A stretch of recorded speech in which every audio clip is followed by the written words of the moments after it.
So basically what I did is to try to understand that why would the board have disapproved. And of course you cannot go back to the board right away. It took us a few years. And there I really tried to understand the market, going beyond the finance function and understanding what customers want, what is the market situation, what are our technical capabilities, what do we lack, what the group is looking for, what are the key success factors that they see in a market before they decide to invest. And that really helped me to understand a bigger picture. And we managed to get the approval after a couple of years, and we did that project very well. It's a story about in Saudi Arabia. And in fact, we had a similar situation in Pakistan a few years back when I moved here. Of course, looking at the growth in Pakistan, it's very obvious that you invest in Pakistan.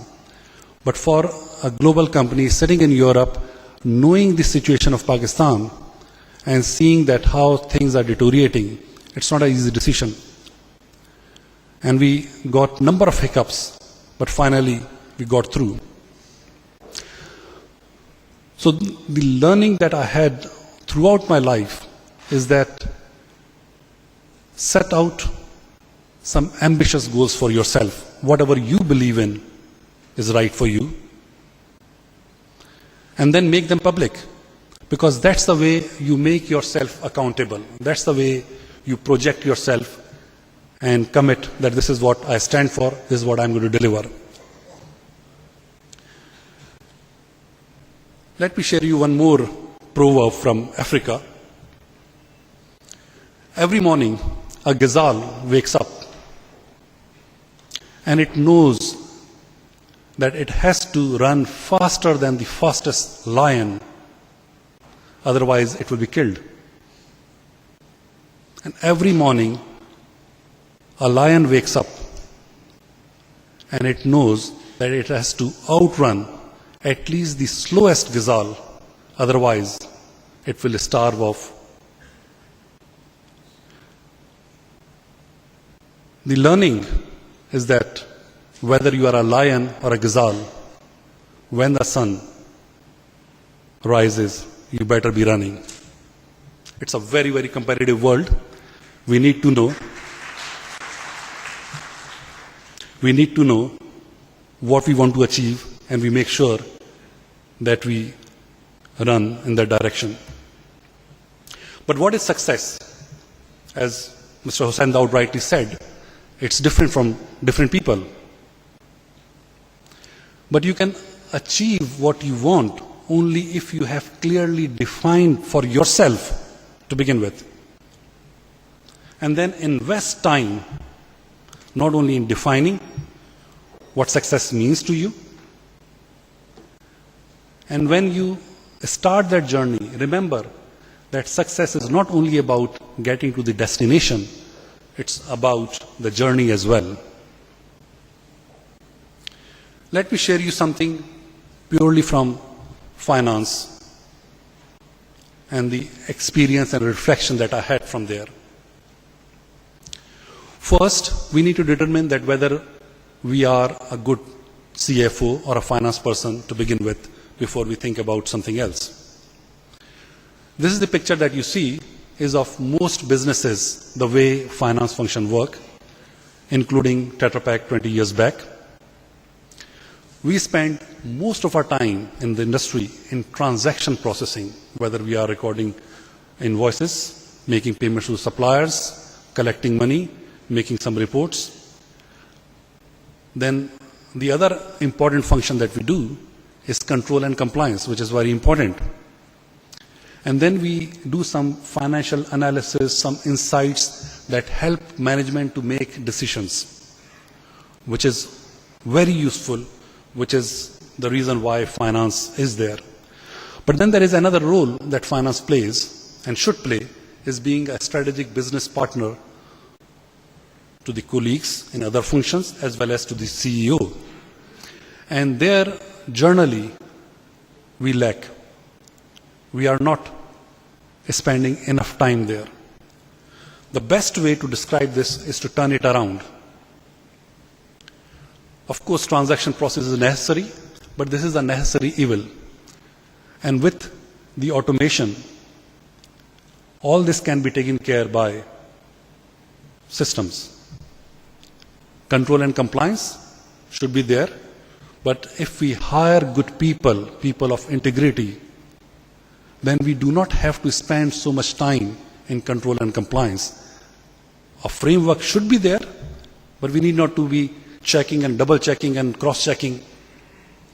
Therefore, we can spend much more time in financial expertise. There are so many different things that finance can bring to the business in form of their insights of the business. But these insights become more useful when we understand not only our accounting and reporting and analysis, we understand the business in its entirety. Then we become true business partner. And that's the start of being a CEO or any other bigger position. When we say business partner, what do we mean by business partner? It's not equity partner. Being business partner means that you understand not only your expertise very well, but you understand what are the deliverables of other functions or other partners, whether within the company, within the group, or externally. Once we have that understanding, only then we can provide the right solutions for those business partners. And that goes not only for finance, this goes for all other functions. This is the expectation that I have from my HR or production or technical sales. What we expect in the business is that functional deliverables are for granted. This is what you are supposed to do anyway. You grow and develop only when you do something beyond that.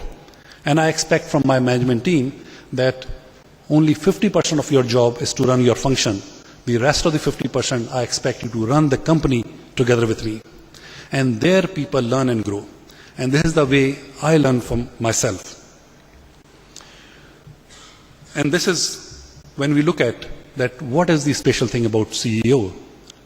I don't believe there is much difference between a CEO or a good CFO. This is a person with a similar kind of knowledge and expertise that you have. There are few differences, but if we are able to create those qualities in CFO or any finance person, you become much more valuable in that position. But before that, we need to see that what those qualities are.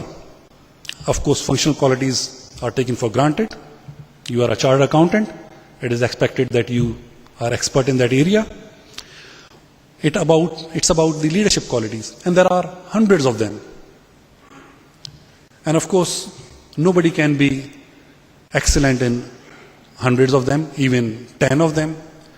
I believe it is good enough if you are outstanding in 2 or 3 qualities of the leadership. But again, the basic question is, do you really want it? Because it depends on our own desire that what is the kind of life that we want to live.